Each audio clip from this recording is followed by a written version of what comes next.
What is TWS podcast, episode, whatever, who cares at this point? Bar. The rants of the vindicated. It's my podcast and I do what I want to. People, listen. Word, is it still live? It's not working for me, Rich. All right, we gonna keep going. I know I changed my voice at work. Bars on the radio. What is TWS podcast? Ready. I feel like the Neanderthal. Staring at my watch and I'm feeling so new school. Suicide attempts, how many tries to take? Damn, They ain't ready. They ain't never gonna be ready. We're back with another episode of What is TWS podcast. As always, I am Flan, and across from me is my brother Rich Nerd. Yo. And we are the White Pants Society. Trying out a new setup in the studio. I have no idea what this is gonna sound like. I'm not monitoring shit. I'm straight. This feels like going commando. Like this is like just being out there with no drawers on. Like I have no idea. Yeah, we can be what's tweaking going right on. now. Fudge it. Fuck it. Start out again with the call to action. Flint, Michigan situation is still going on. These people have not had clean water for going on 4 years now, and now they're trying to do away with the bottled water that they were providing to residents. I know my homie Tavares Taylor for TT Charities. They have worked very hard at trying to also provide water to the people in Flint, Michigan. As the last time I checked, they were at like 14,000 gallons. They're doing big things. They're really contributing out there. And if the government, if the state is not gonna help take care of our people, we need to step in and do so. So if you can, check out the website ttcharities.org. Donate what you can, time, money. Just a repost or a retweet goes a long way. So let's be our brother's keeper and not forget about our folk in Flint, Michigan. All right. So the next thing I wanted to discuss, I go straight from the real to the ratchet. But so I don't know if you remember a little kid. Man, the little kid's name was something Milton. I want to do it because it's fun. It's fun to do bad things. To drive into a car. So did you know that you could perhaps kill somebody? Yes, but I wanted to do hood rat stuff with my friend. But they did an episode of the Boondocks about him, the smoking with cigarettes. I don't know if you remember that. I like to do bad things. I like to do ratchet things. Yeah. Oh, that little kid, the little one that they was like calling a I psycho saw a and video shit. of him like, what was it, like Little Milton all grown up or something like that. Kid, because Lil Milton, all grown up, is still out there doing ratchet hood rat things. I think he just got arrested for armed robbery and like Grand Theft Auto. They robbed a Uber driver. Fucking Milton. Yeah, they basically strong armed the Uber driver. I think one of the passengers, he was in there with a bunch of different kids. One of the kids hit the guy in the back of the head with a gun. When the guy got out the car, Milton switched to the front seat and they sped off. Being that they was young and dumb, it was an Uber, so there's a record of who ordered the Uber. Of course. There's a telephone number. There's an address where you got picked up. They weren't hard to find. So yeah, we got to do better, people. We got to do better because we knew Milton was fucked up a long time ago, and I guess we never stepped in his grandma and fixed that situation. Back then. Well, it's not like the village. The village was supposed to converge and help this young man, and now he done moved on to bigger, worse, more hood rat things. And I'm gonna shed a tear for him. I grieve for Milton. I feel like it was a life that could have been saved. We missed out. Society let him down. We let him down. I let him down. I personally let him down. I saw the episode and I laughed. I laughed at the Boondocks episode, smoking with cigarettes. I saw the little video of the real kid when he said he just liked to do bad things. He liked to do hood rat things with his friends, and I laughed. Shit ain't funny. Yes, I couldn't. When I saw the video, I laughed too because I couldn't believe it was real. Yeah. I honestly, I thought it was scripted. Yeah. Like I thought it was one of them where you see kids doing grown shit and the parents set them up to do it for likes. I thought it was a full likes video. Then I found out that it was real. And little Milton really was out here doing hood rat shit. Doing hood rat shit with his friends, smoking with cigarettes. I'm sorry, man. I'm sorry. And then the other thing, the reason I know I'm a bad person is that when I originally saw the video, I went into like OJ mode. I was like, here's another case of somebody we should have never heard from again. Milton should have never been heard from again. You was stealing cars as a kid, crashing them into shit, stealing your grandma's car, your grandma's SUV as a child. Like, we should have never heard from Milton again. But Milton was a kid. and we didn't take care of Milton. So I don't know. Moment of silence for Milton. He ain't dead, but you know what I'm saying, like his life ain't what it could have been. No, that's cold blooded. Poor Milton. Poor Milton. All right, that's about enough. Yeah, well, yeah. All right, man. Rich, what else you got, man? This gonna be a real I don't know. Barbershop. Yeah, we just shooting the breeze. So we both got a lot going on. We both so we got a home studio at Jay's place, home studio at my place. So we've both been basically trying to revamp the studio / man cave. So this episode just happened smack dab in the middle of us trying to revamp. So I got all right. So before you jump in, I'm just gonna keep going off shit that's happened to me in the last couple of days. Mm-hmm. I'm taking a little bit of heat on Facebook for my Cardi B review. So but it wasn't. You're not the only one though. You're not it. Have you seen anything Kelly post? I got the paper plate shit from Kelly. Okay. I haven't seen none of his stuff. But and so yeah, it basically comes down to that. Like I think people was okay with my review until I co-signed the paper plate comment. Yeah. And now people is taking it like a direct insult. Like I'm saying, if you like Cardi B, you wash paper plates. So it's not that. And I'm honestly feeling Cardi B is the album. And I'm honestly feeling like, so there's the two parts of me. There's the part of me that's like, no, I'm not. It was a joke. I don't really think people who like Cardi B wash paper plates. And then there's the petty side of me. It's like, well, if the shoe fits, my nigga, like, you know what I'm saying? Like, I feel like if you take offense to certain things, it's only because it hit. Yeah. It hit closer than you wanted it to. You know what I mean? Like if something is so far fetched that it don't make sense, you automatically, that's satire, that's a parody, that's a joke. I don't need to take it seriously. You when you start taking offense to it is when it's like, really? It's like when it whizzes past your ear. Like maybe it didn't hit you, but it like. But it's not only so. You ever see somebody who like got a sandwich like a hot dog or a hero or hoagie or something, and they bite it right in the middle? Somebody posted a picture of a big ass bite right in the middle of a hot dog and said, "Cardi B albums for women who eat hot dogs like this." God damn. That's worse than the paper plate. That's worse than the paper plate. But I think what I was trying to say is that, like, I don't believe the only people allowed to like something are the people who it was written for. I think Cardi B ratchet as shit, and that she embraces it. And she embraces it, and so her music is written from that perspective. You know what I mean? And that doesn't mean that if you listen to it, you automatically agree with that perspective. But if you gonna take it that way, it's the petty part of me that's gonna be like, all right, dope, we can do that. But you know what the funny part is? What's that?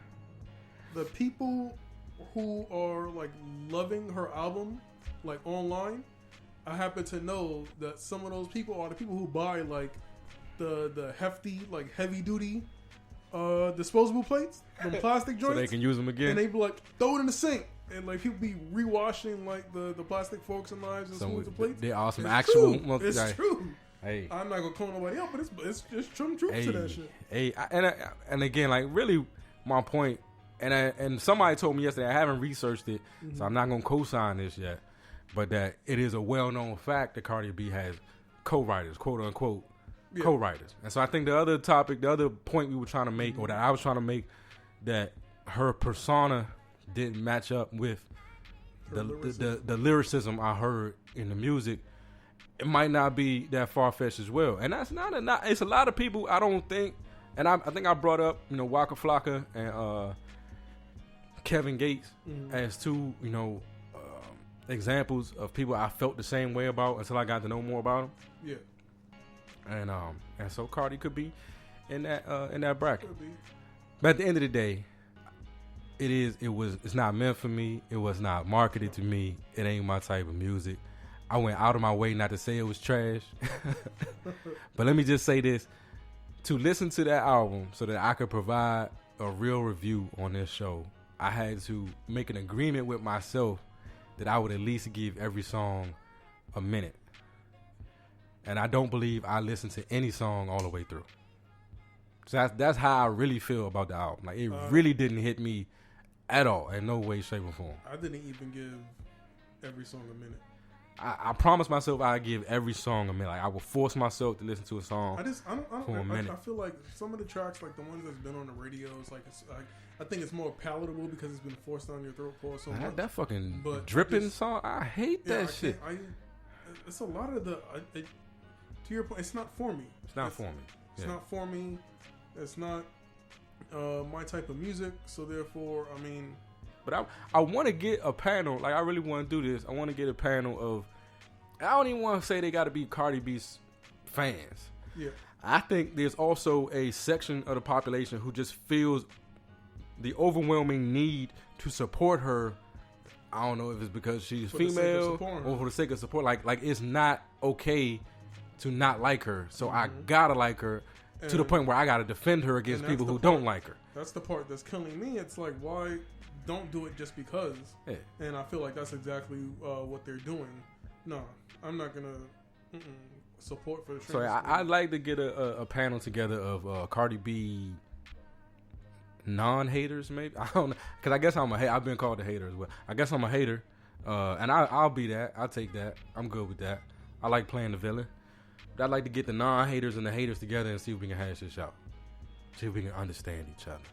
You know, I like to disagree without disrespect, Rich. And then supposedly this whole beef shit with Nicki. So now Nicki dropped these 2 albums, these 2 records, fucking Barbie Tings and Chun-Li. And then Nicki had that interview crying, talking about she didn't feel the love and support from guys. I didn't pay attention to any of it. I grew up in that culture. I embraced, rap and rap beefs.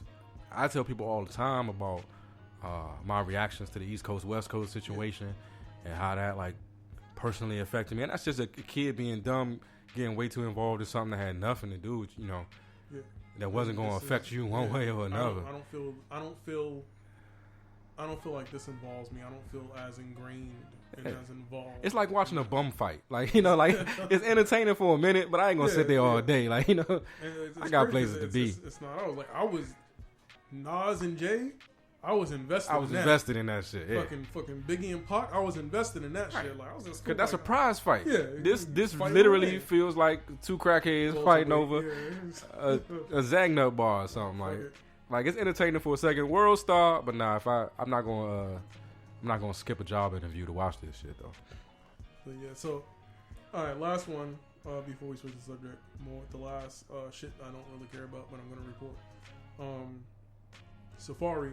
So you heard about him being robbed or whatever. Yeah, he cried too. So he was robbed. He cried in an interview. T.I.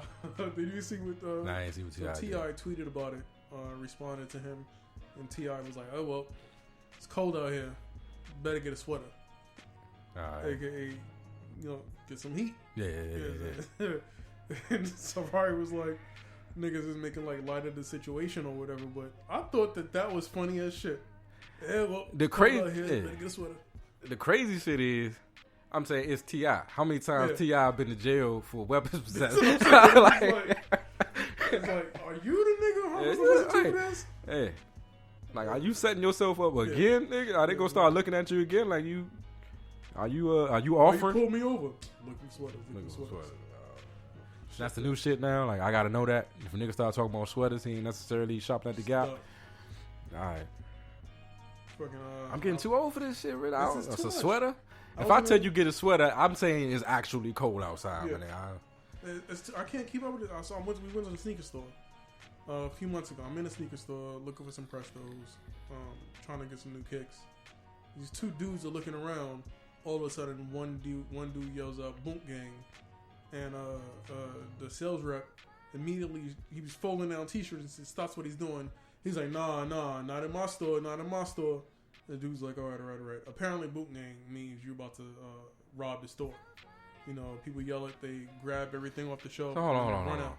This where we at, right? Like robbery is not to eat no more. Robbery is like a challenge or some shit. Like it's the robbery challenge. Nigga, the shit is. And so I was do people not understand that? Did we really reach a point where this generation doesn't understand that some of the shit that the generation before you did that was quote unquote gangster and hood and whatever was because these niggas was trying to eat. They was trying to live. And you making games out of this stuff and recording it and you turning yourselves into you putting yourself in the system. You getting a record for no fucking reason. Again, a record to get a like. It's the shit that I don't understand. And I never heard of that shit. And then I end up Googling it. Yeah. And you Google it, and this dude's out here, boot gang, and they're snatching shit and running, and they recording the whole thing. Yeah. Why? Why would you even record it? The crazy shit, like, and this like ties all the way back to the Cardi B conversation. Because I used to hate on 50. Mm-hmm. And I talked about in the Cardi B review that he had songs that, like, I listened to get me in a certain mood. All right, before I get to something that actually makes sense, I gotta say one more ratchet thing that's funny as fuck. We was at the taping yesterday with the Whatever Man podcast, and my man said he said something to the effect that Cardi B's music is the soundtrack for bad decisions. like you only put that shit on when you know you getting ready to do something.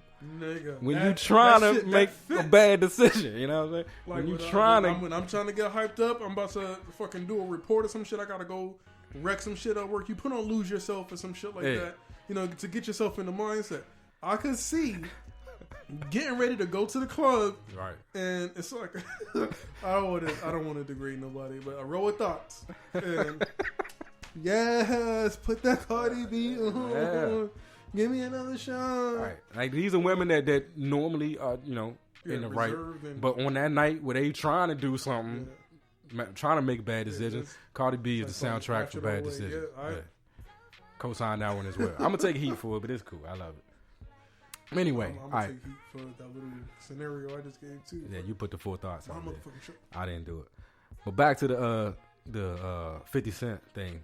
Like, so yeah, I used to hate on 50 a lot. I didn't like, you know, how he was glamorizing, you know, whatever that lifestyle. And then I started listening to 50 talking interviews, and 50 would be saying stuff like, you know, being gangster is something that happens to you. Nobody would choose, you know, nobody in their right mind would choose to have to live this way. And it's like, all right, you know, he knows, you know what I'm saying? Like, so then I got the mind that created this stuff that he created. Mm-hmm. Like, I saw, you know, that beyond the persona, there was a mind there that created the stuff that he created. And I was listening to something from Casanova. Do you got to say 2 times? Like, how does that work with the Casanova show? Do you got to say 2 times at the end? Whatever. I don't say it, but Casanova, and he was saying similarly the same thing. He was like, you know, you don't get paid for being gangster. Like, there's no reason to do this stuff. Like, there's no reason to live this life unless you, other than trying to, unless you absolutely had to. He was like, you know, like, he was, you know, he was in the game, and, you know, doing whatever he was doing with his people to survive, and thinking like, this is the life. And then he starts, you know, hanging out with people that really got money, and he's like, this is the life, and these people aren't risking their freedom every day. These people aren't risking their life every day. Like, I thought I had it over here, but this is really, you know, making it. So anybody that's like embodying or like choosing to do this dumb, like, for what, yo? For what? And then you gonna announce it? Like, at least real niggas to do shit like this, like, ain't gonna announce it. That's why you see so many OGs. They're like, this you not built for this. Yeah. And I don't get it. I don't get it. I told you about that one time. We were in Chicago, and I saw that dude getting robbed at the bus stop. Yeah. And everybody's like, that's so dumb. Why would you rob somebody in broad daylight and everybody else is there? I was like, because you don't get it. In certain places, like those tiny areas in Chicago, where it's just that one central 10 by 5 square block area or whatever, it's so congested and there's so much crime going on, and people are literally robbing you because they want to eat and they don't have any other choices. Why else would you rob somebody in the middle of the daytime? Police cars everywhere, bus stop everywhere, and not give a fuck. That's desperation. People really want to eat. And why would you want to forcibly put yourself in that person's shoes if you don't have to? It doesn't make any sense. Doesn't make no sense. Stupid. That's what we got. All right. So these stupid motherfuckers is announcing robberies before they do it.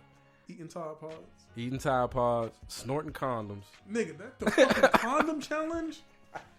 So all of this brings me to one of the topics that I wanted to talk about. Motherfucking the prom casket shit. Prom caskets. Last year, this Caucasian girl shows up to her prom in a casket, and her poses for pictures, and her prom date helps her out.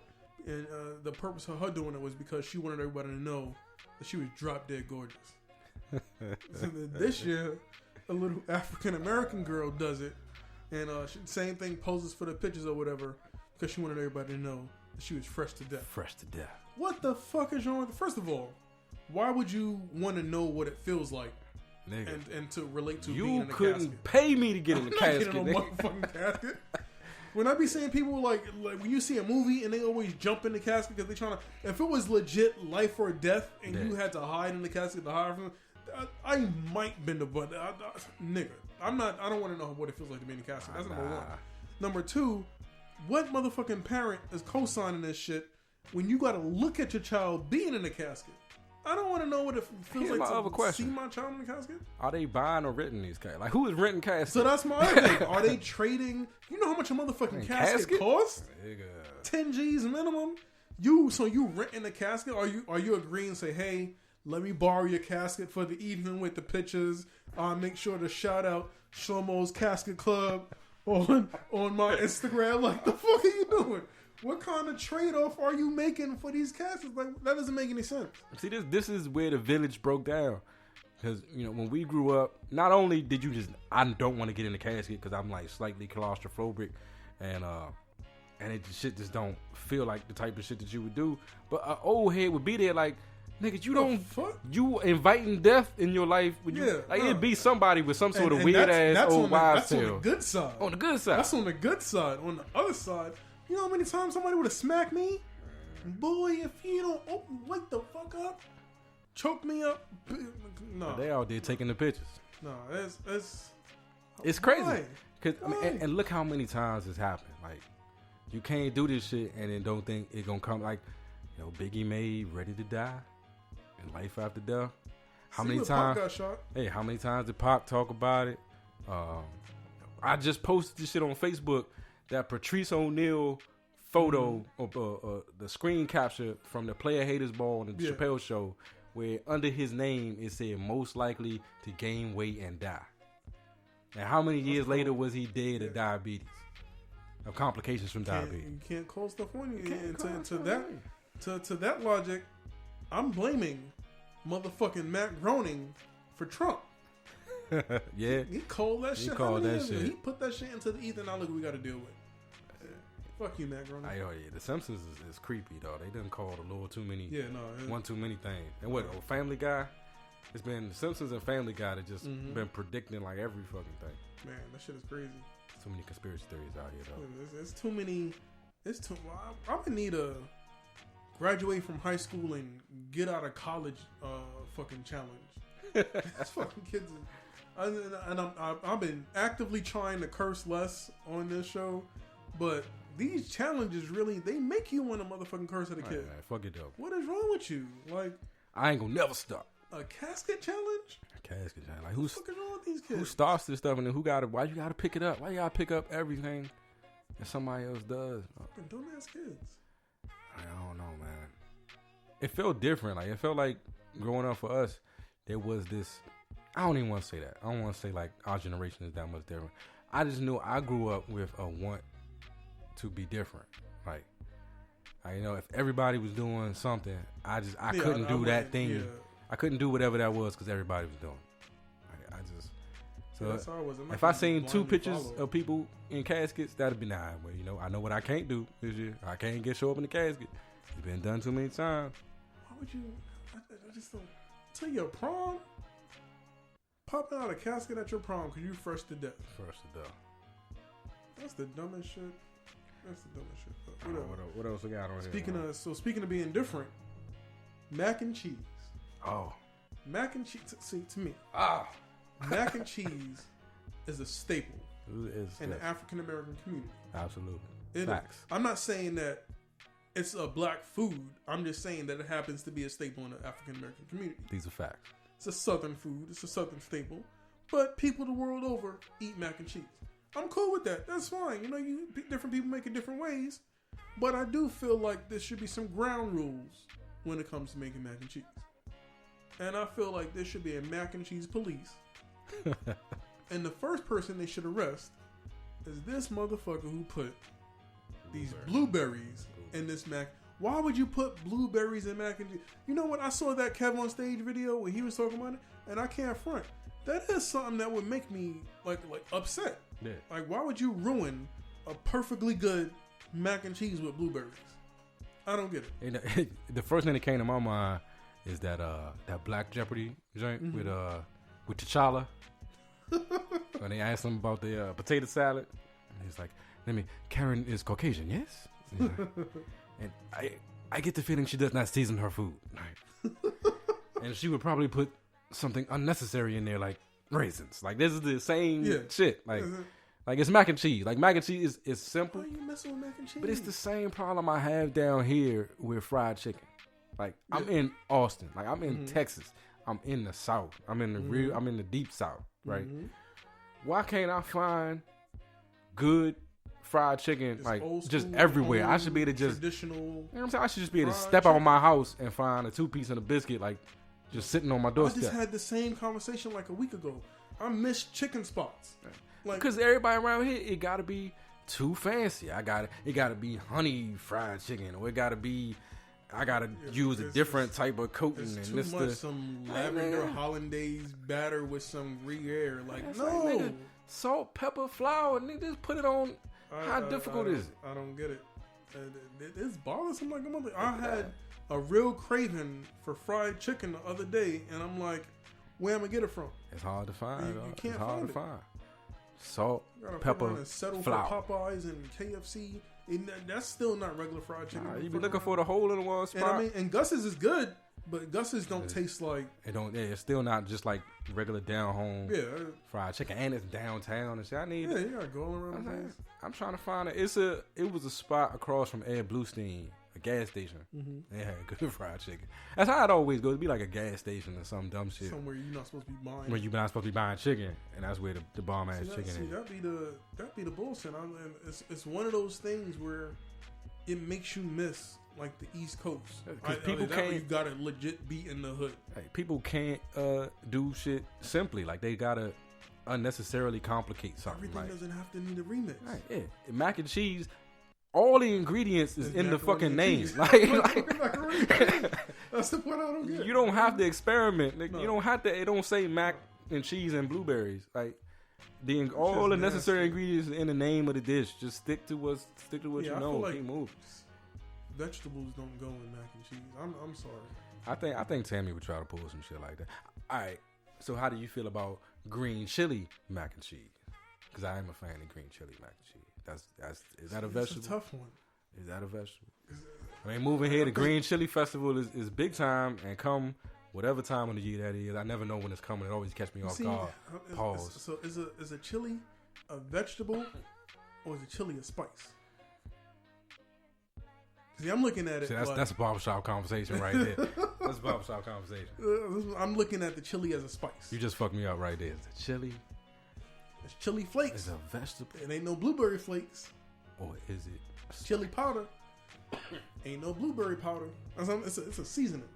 I don't know, man. I don't know. I got some donia in the house right here. If you haven't had donia across the world, salsa donia, it's like the greatest shit. It's the greatest condiment in the world to me. And it's just from a nigga who don't eat condiments. From a dude who don't eat condiments, right? There's no ketchup in my house. There's no mayonnaise, no relish, ain't no mustard in here. But I'll make my own salsa donia and keep that shit on deck. And it's just olive oil, chilies, jalapenos, and garlic. And that's it. But that shit is fucking delicious. It's delicious. It goes on everything. Delicious, my nigga. But yeah, blueberries and mac and cheese don't do it. Man, it don't go. It don't go. People, stop remixing shit. No, yeah, everything don't deserve a remix. Not for the sake of doing it. Nah. We gotta get back to our roots. And these young people keep trying to evolve stuff. Some things have already evolved to perfection. Fried chicken being one of them. Ain't nothing else you can do. I need some. Fuck, now I gotta get some fried chicken tonight. Was it Bahadi's, yo, Bahadi's. Bahadi's is good. Bahadi's is expensive as a motherfucker though. Why does it cost so much? And not only is it expensive, it's all the way in Pflugerville. It's all the way in Pflugerville. I gotta move to Bahadi's though. Their food is good. It's good. I'm trying. I might even have to make a move out to Pflugerville. They got Bahadi's and the other place that makes the good fish and the chicken and waffles that they moved. That was over there by the barbershop. Yeah. Rolling Rooster moved. Yeah, but I don't know why they. So one, they moved, and two, Rolling Rooster's expensive as fuck too. All right, on some other unnecessarily ratchet shit. So in the spot that Rolling Rooster used to be, there's a new spot called Cracking Crabs. Right, food is good. I've ordered it a couple times at work. Food is good. It's hard to get like good seafood here because this is Central Texas. Like we not anywhere near the coast, the water, But the food is good. But this is where they went too far, right? They have lemonades, right? So everything is cracking something. Like they got cracking butter, blah blah blah. Everything they try to put that cracking crab shit in everything. So they got lemonades, right? But they don't call them lemonades. They call them crackinades. For some reason in my head, I was like, pause, please don't tell me he's about to say crack and AIDS. Yeah, no. They selling crack and AIDS. They selling crack and AIDS out there in Pflugerville. And what makes it funny, if you knew Pflugerville, I'm not saying that all Pflugerville is hood. I'm saying there are some hood parts in Pflugerville. It's where I go to feel at home. So it does remind me of certain parts of Brooklyn. Yeah. So the fact that you can walk down the street in Pflugerville and get some crack and AIDS, that's funny as shit. That's fucking. I'm just wondering, like, I was just trying to figure out, like, when they was having the meeting, when they was printing up the menus, like nobody read that. It was like crack and AIDS. Maybe we shouldn't. Maybe not. Maybe that's not the best. Could you imagine, like, you walk into a meeting right after lunch and your boss is like, "How's everybody doing? You get something to eat? Hey Jay, what did you have? Crack and AIDS." Like the fuck. Your boss gonna really, especially if you scratch your neck, right? Your boss gonna think some shit going on. They be like, "Hey, Rich, I'm going to get some crack and AIDS. Need something, bro?" Nigga, oh fuck. And it's in a black community. They really about to have people out here fucked up. It's around the corner from my barbershop. That's where everybody gets their crack and AIDS from. What you doing on Saturday? Going to get a cut and some crack and AIDS? Crack and AIDS, yo. Or do you say crack and AIDS and a cut? Man, that's too much. I can't. Hey, if I'm the barber, you need to get your crack and AIDS after you leave here. Don't come in here with the crack and AIDS. Man. Shout out to the Hair Lounge, though. I'll be back out there on Thursday. Man, before I cut out, I did want to mention that. So did you see that story about the Starbucks in Philadelphia? I did not. You're going to have to hit me to this one. So Starbucks in Philadelphia, two black dudes went to the Starbucks. They were in there chilling like everybody does. One of the dudes asked if he could use the bathroom. The owner was like, "No, you can't use the bathroom. It's for paying customers only." He was like, "You know what, whatever." So two black dudes, they just sitting at the table waiting for their real estate investor to come meet them. They're investing in buildings in the neighborhood. They already have several buildings. They're trying to invest in more. The owner feels away because they didn't buy anything, but we really know it was because it was two black dudes. The owner calls the police and says that two dudes are trespassing in Starbucks. So the police show up to arrest the guys. They send 6 officers. 6 officers show up inside of Starbucks to arrest these two dudes for sitting there. Yeah. So then patrons that are in there start recording, like, why did you call the cops? They're doing exactly what the other 30 people, and like they're recording it. The other 30 people in here, no one is eating or drinking anything. We're all sitting inside of Starbucks. But because they're sitting here black, you're arresting them. Their business partner shows up. He's like, what's going on? We're here for a business meeting like everybody else. At this point, everybody goes to interviews. I've been on interviews at Starbucks. It's just what you do. Yeah. When I sell shit on Craigslist and offer up, I go to Starbucks. I don't buy shit. I walk in there, I give him his item, he gives me my cash, and we leave. That's what Starbucks is. You stop having drug deals at Starbucks, Rich. That's what they build the culture to be. Yeah. Except for if you're black. If you're black, you can't just sit in Starbucks apparently anymore. We know the rules. I don't feel comfortable in Starbucks. I've never spent any real time in Starbucks. I don't feel comfortable. I think I almost shit myself in Starbucks once. That's a whole nother story. They didn't arrest me though, but I don't know. That's gonna be the next one. Shit while black. Shit while black. Can't do it. Public toilet. Was it for colors? No. I don't really make fun of this shit, but you got to make light of it to keep from crying because it's ridiculous. Our social climate is fucking ridiculous. See, man, and I don't. For some reason, everything right now in my mind goes back to Cardi B. Like, I'm gonna start blaming her for everything, all the ills of the world. But we do have to be like, all right. Did you hear? Oh, where was it? I don't remember where it was, but there was a kid. I think it was in Michigan somewhere. There was a kid who missed the bus, and so he decided he was gonna have to walk home.